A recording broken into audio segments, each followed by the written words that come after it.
And another CIRF report is coming at you.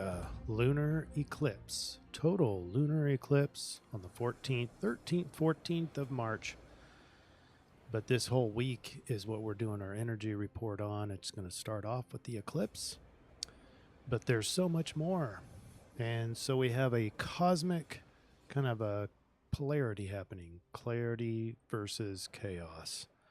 This energy report is for the 13th through the 19th of March, 2025.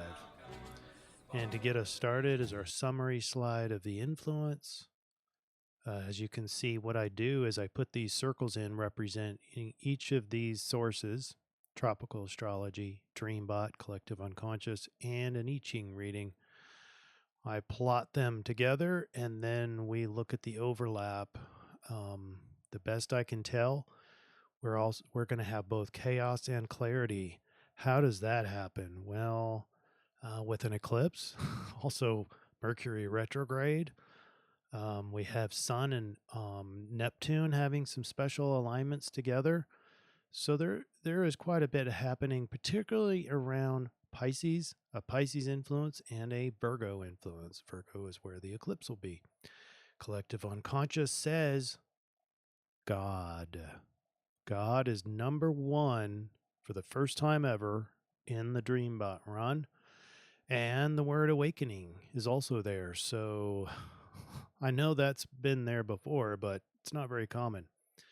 To have those together, wildly unpredictable. And the I-Ching says overview. I can't think of a better hexagram in the I-Ching to represent the continuum between Pisces and Virgo, and to have such strong energies from both of those. It's very spiritual, it's very practical, it's very mundane, it's very transcendent. And so anyway, high congruency score. We're also going to do a triangulation for the solution, or the best recommended behaviors in order to succeed through this energy. That's towards the end. And we have a rave reading for those who really enjoy the human design system. We got a lot packed in here. Let's go.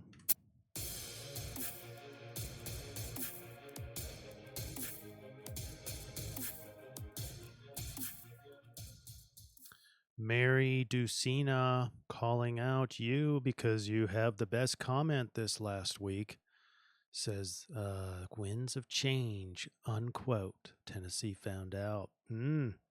I think there's going to be more change. And the next one is up in Indiana. As far as weather goes, that's where the warnings are, or all the way up in the Michigan northeast area. I'm not an expert in weather, but that's just the latest info I remember getting. Hunker down, folks, and stay safe out there. Here's our Dreambot. God, there it is, 757 surge score. Super high surge score, one of the highest we've ever seen. I have verified that the frequency of the use of the word God in the dreams. By the way, Dreambot, if you don't know what it is, it's just a collection of dreams. It's a bot that goes out on the web, pulls out all the words from people's dreams around the world, and it looks at the most surging themes in there. Number one, God. Number two, stabilized. That's encouraging for all this chaos and unpredictability that I know you feel. I know you feel that. If I feel it very strong, I know you do too.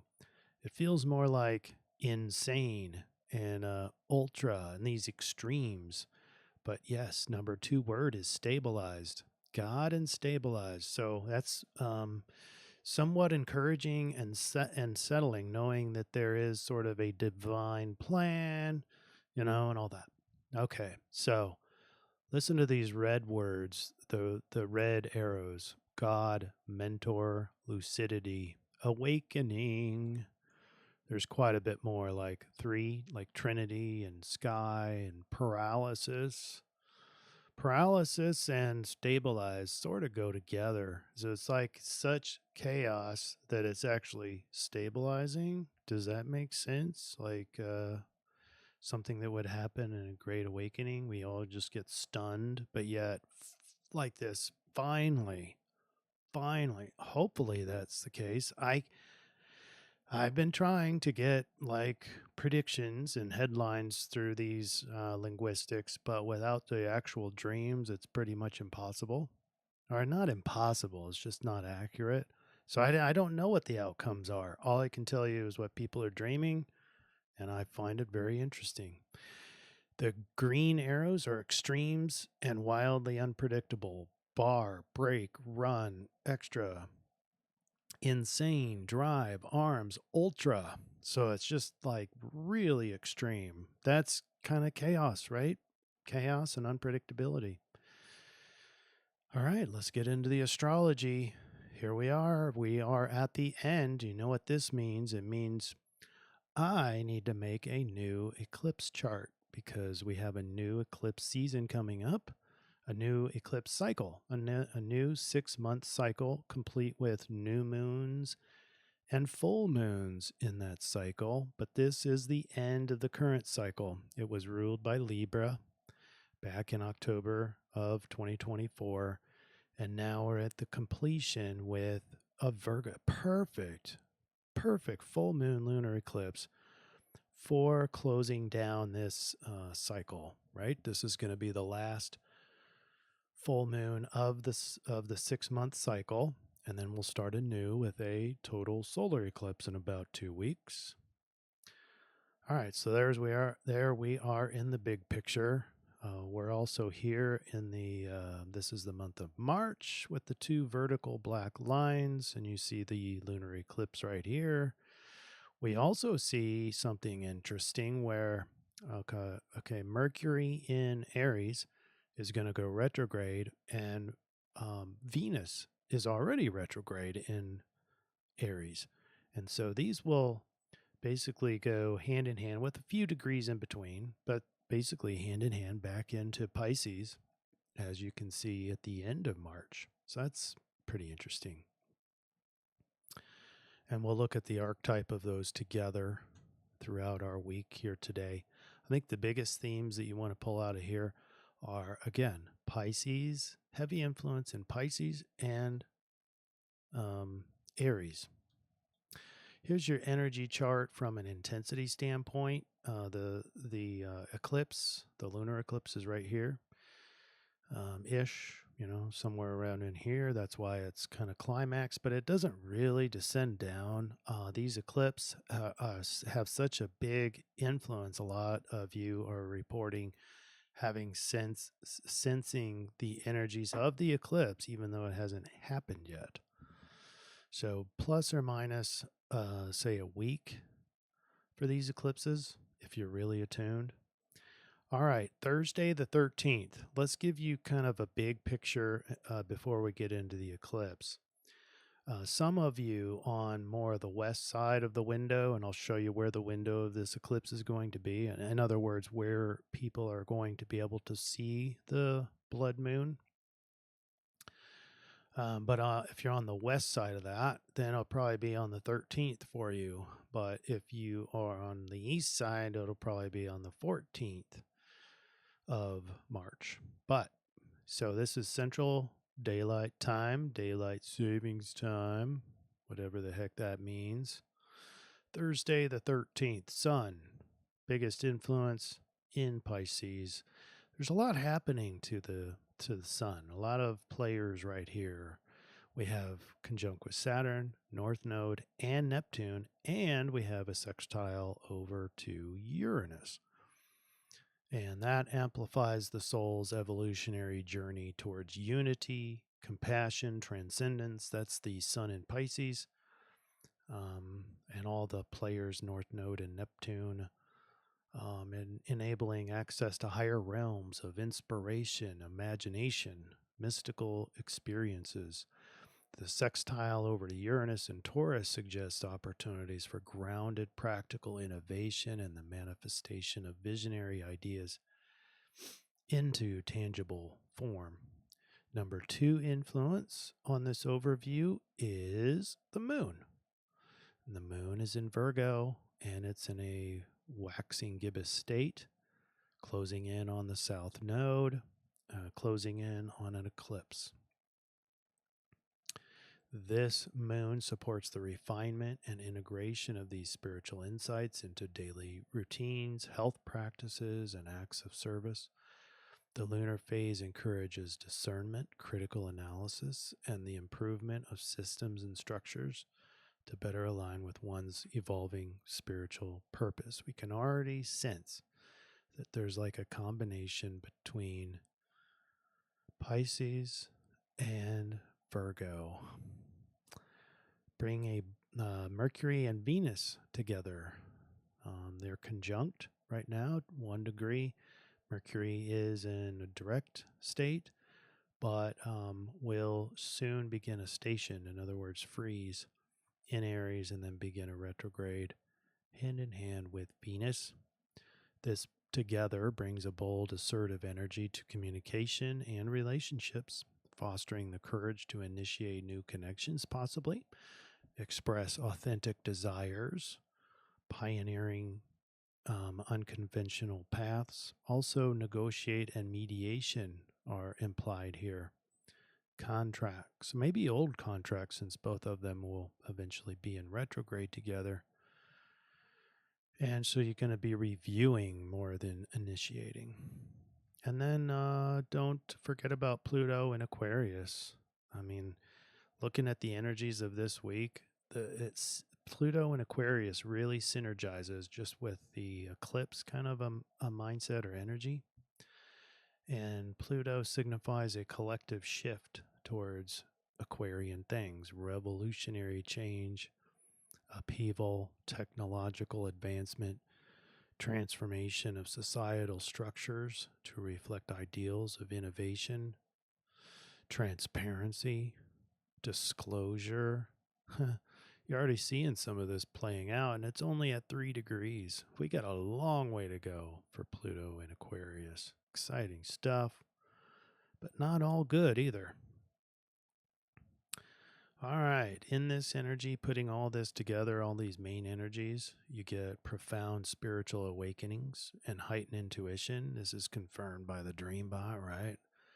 The people's dreams are all over this. Access to divine inspiration and creative downloads, opportunities for innovative change and progressive leadership, an authentic, courageous self-expression. Thank you very much to Mercury and Venus in Aries. And then in this chart, the 14th, since I'm in the central time zone, full worm blood moon lunar eclipse in Virgo. And this is a very special time. I have the very climax. Now, these lunar eclipses are much longer in time than are very short by the seconds or minutes for the total solar eclipse.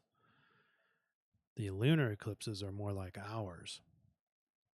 But I'll have some more stats for that right now. But the climax I have technically at the very exact center of the eclipse is 1:54 a.m. Central Daylight Savings Time.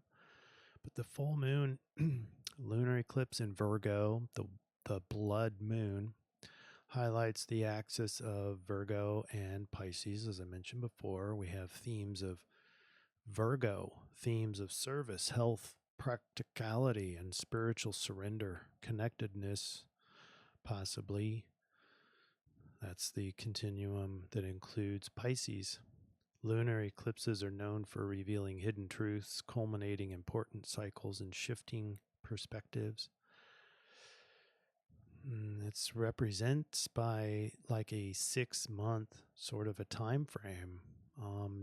Not this one. This one is sort of the ending eclipse, the ending of the old eclipse cycle, and the next eclipse, the solar eclipse, will initiate the new cycle, the new 6-month cycle.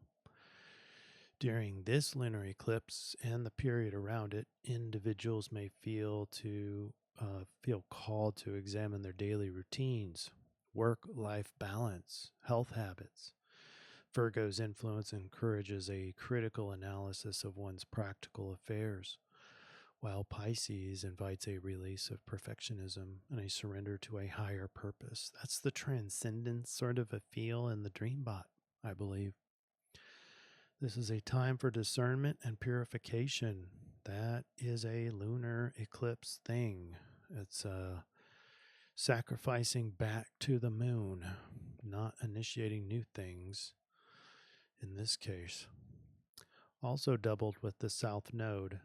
South Node is the past, so we want to take what is no longer serving us and hand it back, sacrifice.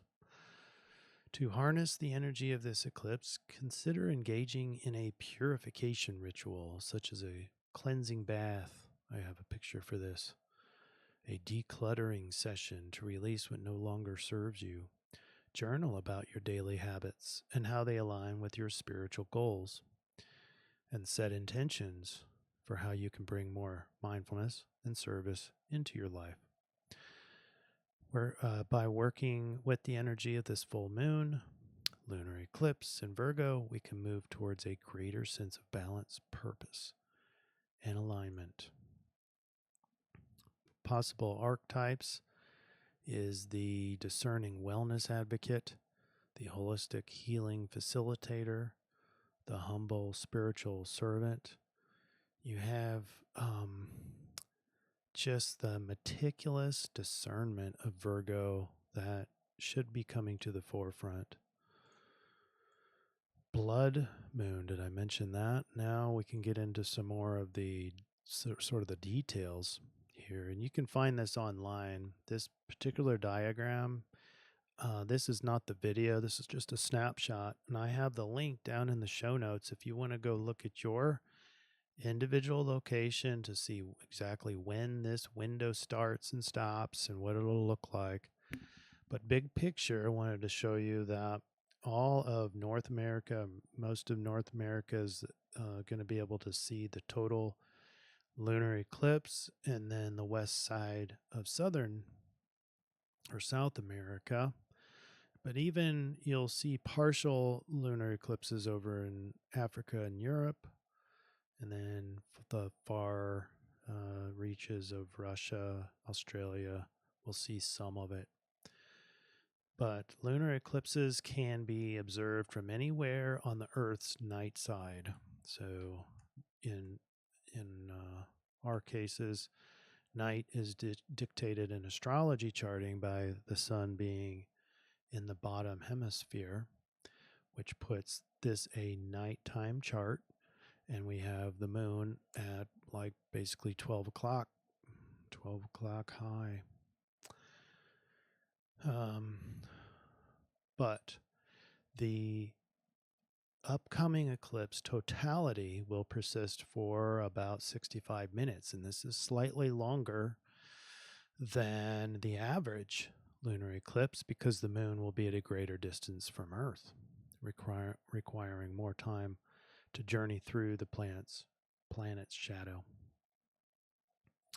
The eclipse unfolds over several hours, like I mentioned before. It begins as the moon enters the Earth's outer shadow, the penumbra, and this is going to be like even the people in totality, it'll start with like a partial dark, kind of a darkening of the moon. And then once it gets into the penumbra, the middle of the shadow, this whole thing turns red, just like this. Whoop, it's not on top. Hold on. There we go. Just like that. Who's seen the blood moon? You have to be up in the wee hours of the night. But it's a magical, spiritual, very spiritual event. Don't miss that. And while this is happening in the background, we have Mercury station on the 14th at about 3:53 p.m. So several hours after the eclipse. But it's going to be energetically shadowed by the eclipse. Mercury station happens at 9 degrees Aries. So right here, 9 degrees, 35 minutes. Aries. And you can see Mercury and Venus now both retrograde. And Mercury goes retrograde at 12:03 p.m. on the 15th. So this chart is for Saturday the 15th. This is after the eclipse. And what we have is Mercury station in retrograde occurs in the assertive sign of Aries. Aries is known for its bold, impulsive, and pioneering qualities, which may be somewhat tempered or internalized during this period. People may find themselves reassessing how bold or pioneering their communication has been because it's a retrograde, perhaps fostering improvements thereof. Now, this shift by itself should be like kind of a front and center type of energy, but I don't know if you're going to actually feel this shift. Probably going to be a personal thing. If you have a dominant Mercury in your natal chart, possibly, but with the eclipse energy the way it is and the kind of the tumbling that we expect of an eclipse, may not even feel this shift. Who knows? May or may not. But it's a chance to review and refine communication strategies. It is correlated or conjunct with Venus, so mediation and negotiation is very opportunistic there with those two together, especially reviewing old agreements. But then we also have the Sun, don't forget, is closing in on the North Node and Neptune. So that alignment represents exceptionally strong fusion of solar and Neptune energies, spiritual awakening, creative inspiration, universal compassion, very Pisces, a profound dissolution of boundaries between the self and the divine, and heightened ability to access mystical states of consciousness. So this alignment also bestows a deep capacity for empathy as the individual becomes highly attuned to the emotions and needs of others, often feeling a strong desire to alleviate suffering in the world. For those of you who have already seen the Rave Mandala reading, which I put in a separate video, and I'll put those down in the show note, that link to that in the show notes. I'll also, at the end of this video, you'll see a card and you can go straight to that Rave reading. But you'll notice that this, the Rave is based on a Virgo correlation to the Rave Mandala. But this Pisces synergizes it extremely well, because in that Rave you need sensitivity emotionally in order to use the continuum. Well, this Pisces brings it synergistically on like hyperdrive. So you'll be very sensitive, more sensitive than you are normally, and that includes everybody. The air signs, the water signs, the fire sign, everybody will be a little bit more sensitive. And that'll help this, the Rave Mandala continuum for you. All right, on to Sunday the 16th. I want to focus in on the waning gibbous moon now.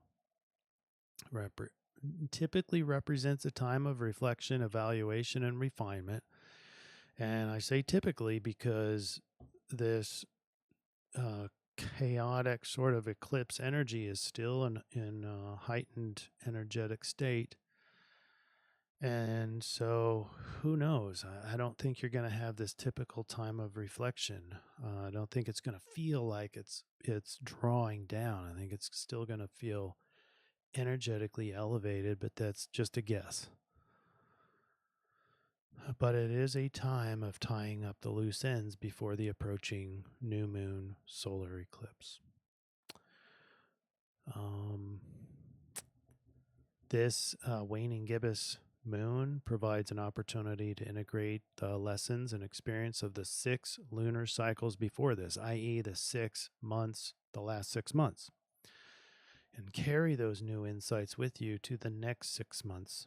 The ones that still serve you, but the ones that you're finished with, the lessons there, sacrifice those back. That'd be at the ritual of the eclipse. All right, Monday the 17th. This is where Sun and North Node at 1:02 or 1:03 p.m. Central Time. That's when Sun is directly over the North Node. It goes exact. And this suggests a powerful opportunity for spiritual vision and intentions, increased compassion, and the development of intuitive abilities. The North Node represents the one karmic path, the future, and the lessons that you need to be on or conscious of or aware of. And the Sun, obviously, the core self, the ego, your life purpose. So putting those together is pretty powerful towards your karmic future. This is the reason eclipses are so transformative. They happen when the Sun approaches each node about every 6 months. So, therefore, this conjunction sort of makes sense because we're in eclipse season. On Tuesday, grand water trine.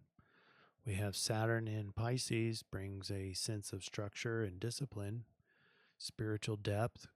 It encourages the development of empathy, compassion, and the ability to navigate the intangible aspects of life with maturity.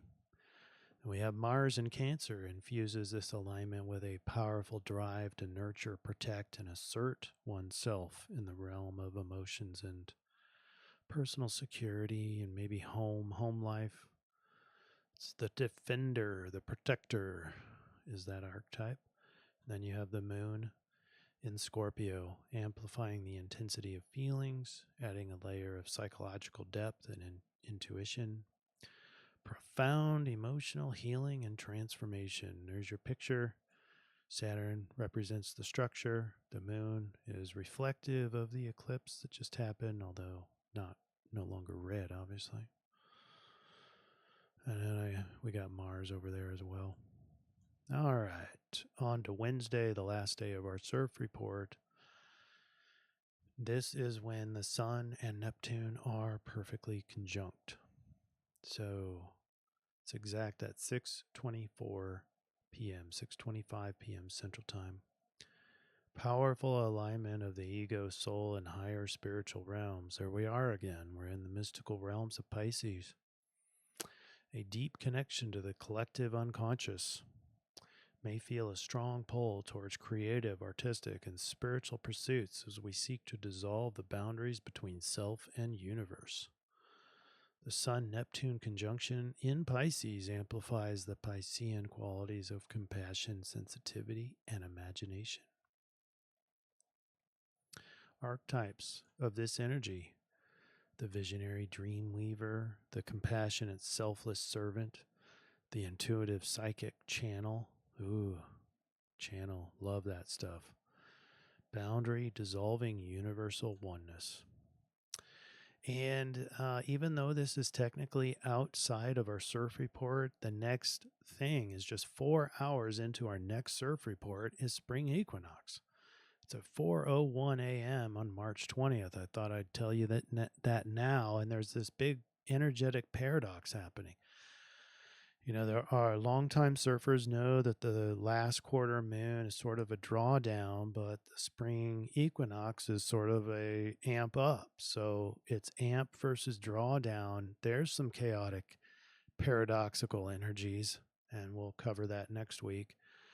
But it's the sign of the times. You've got this sort of drawdown energy just from a waning perspective of the moon, but the extensive continuation of influence from the eclipse is still ongoing, and may or may not have that yang type of amp to it. So a little more energetic than your normal waning. All right, let's get into the I-Ching. The I-Ching reading started with hexagram 20 and change line 4. And that represents observation, contemplation, and the act of viewing both internally and externally. It's called the overview. It's to me, the visual to me is Aquarian, so you're able to kind of zoom out and get a mindful picture of what's happening. It suggests a time of careful consideration before action. The core feeling is one of mindful observation, taking in what's around you. Kind of hearkening back to the dreambot, sort of a paralysis of awakening, like, "Ooh, what?" Like kind of a deer in the headlights. That's kind of this energy. So, heightened awareness of your role within the social group or society, a sense of responsibility towards others or your community. That sort of harkens to the eclipse in Virgo. Tension between your personal perspectives and social expectations. That's the continuum between Virgo and Pisces, and a feeling of being observed and evaluated by others. Hello, Virgo. All right, before we fully transition to the solution, let me summarize the influence. And there you have it, a full worm, blood, lunar eclipse, blood moon, full moon, time in Virgo of clearing. The current eclipse cycle is coming to a close. This week's blood moon lunar eclipse unlocks the continuum between Virgo and Pisces, practical versus divine, mundane versus spiritual. This week's waning gibbous lunar phase allows for contemplative insights, healing purges, and realigning with your highest spiritual path, and for properly preparing for the next eclipse cycle that begins in about 2 weeks from now. This won't feel like a standard waning gibbous moon, though. It may feel demanding, expectant, draining, maybe shocking, chaotic-ish, but also a mix of practicality and spiritually invigorating. All right, time to get to the solution. You put that one change line in at line 4, and you get 12. Stand still. So here we're looking for now behaviors. This is kind of feeds into our Gantt chart of solution. So summon up your fortitude, don't shine your light, simply withdraw. Okay, well that makes sense on the waning gibbous moon. Why the wise take shelter in their own integrity and quietly remain faithful to their principles, retreat from public activities and common exchanges until the times favor direct action. Use this forced pause for quiet inner cultivation and self-improvement. Conserve your resources and energy carefully, avoiding wasteful expenditures during these lean times. Focus with discipline on small, achievable tasks rather than grand initiatives. Sounds like good advice for the waning phase. Maybe not full moon type thing or eclipse, but if it is that chaotic, then sure, all this does make sense. All right, our conversion chart is based on the full worm, blood, moon, lunar eclipse in Virgo, and it's plotted right here, 23 degrees, 57 minutes. And so now we go into the Rave Mandala 6, hexagram 6, and we get Sidereal Leo. Now, as I mentioned, I've already done the reading, the Rave Mandala reading. That's this. And that will be in a card at the end of this video. So I have a little bit more to go, and then you can go off to hear about, if you haven't already, hear about the Rave Mandala reading. It's a continuum. It's a mix of Venus and Mars together in order to shore up your underdog status in a whatever it is, in a certain situation. It'll show you how to not be an underdog anymore or improve your position. So it's a very important continuum in my opinion. And I think it's worth watching again, even if you have seen, because these I-Ching readings from the Rave Mandala Human Design are they have to be experientially learned. But in order to do the experience, you have to really know the knowledge, the two sides of the continuum, which one to start with, which one to end with, which two to try to mix together, how to know when you're going to one extreme too far, and then you experience it. So you really have to know it well in order to experience it, in my opinion. All right, here we go. Last slide. So we're triangulating between the I-Ching 12, which is standstill, which is kind of doing what this gal in the picture is doing. It's just kind of, going off from public and tidying things up and kind of doing the basic tasks. And that's a match for the waning gibbous moon period. We want to really be buttoning things up. We don't want to be doing nothing like the last lunar week, but we want to start slowing down. You don't want to be initiating big projects. But there's this powerful side of this triangulation. We have the Rave Mandala 6-2, which is what I'm calling underdog no more. And then you have Sidereal Leo. So that implies sort of a bold flair to this. So what do we have? Strategic engagement. When you have big emotions, let me just read it. Lean into big emotions that arise with the eclipse. Big emotions indicate areas that matter and are worth your time and energy.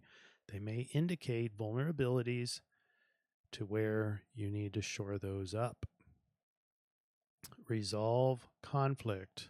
This is more from the Venus Mercury, but it is from our correlation here. Mediate, negotiate, and resolve interpersonal drama. Be motivated more towards lasting change. So we're not just mediating just to short-term appease or anything. Avoid control and manipulation. Even the underdog no more is not about control and manipulation. If it is, you're in the extreme of the Mars. Number 3, this is pulling from our sidereal Leo. Leadership and empowerment. Take control of what you can control. This is the combo between Leo and the standstill. Take control of what you can control. It's also the chaos of the lunar eclipse. So just, I know I'm repeating myself, take control of what you can control. Charismatically become the leader of your domain. Think of ways to enhance your condition or position of power.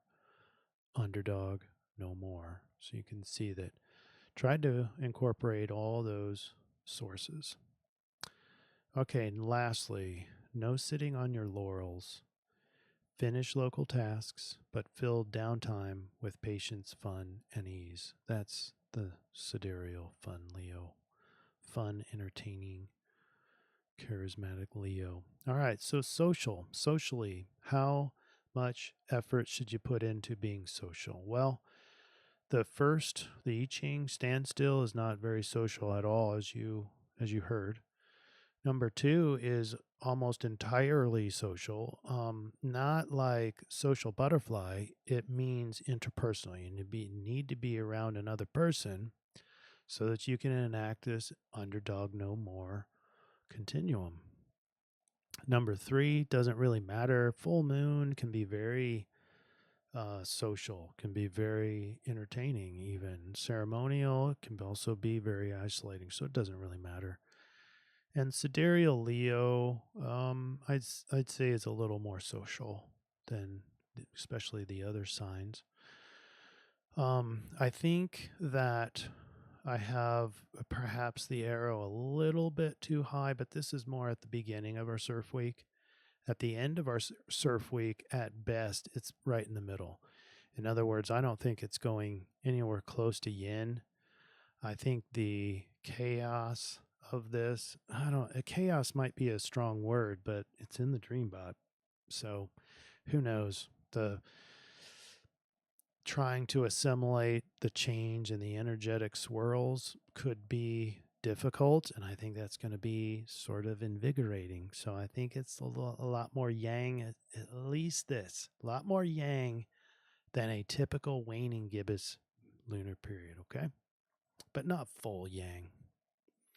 nor do you want to be. If you find yourself behaving in extreme yang style, I think pull it back. Try to pull it back a little bit, or channel that energy into like exercise or something of like health wise.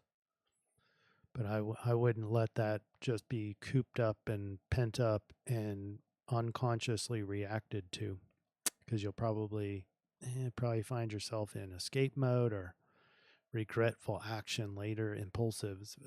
High yang is very impulsive. So if you're feeling just ping pongy and just chaotic, probably you have excess energy, go take yourself into the gym and exercise, or go for a walk, or scream into a pillow, something like that, and get your energies down towards maybe median.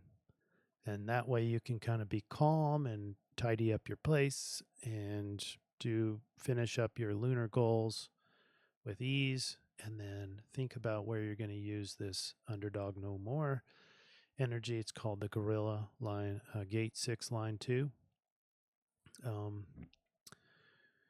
It's not a manipulation. It's not cutting the other person down in order to get your way. It's not that. So go make sure you know what that continuum is.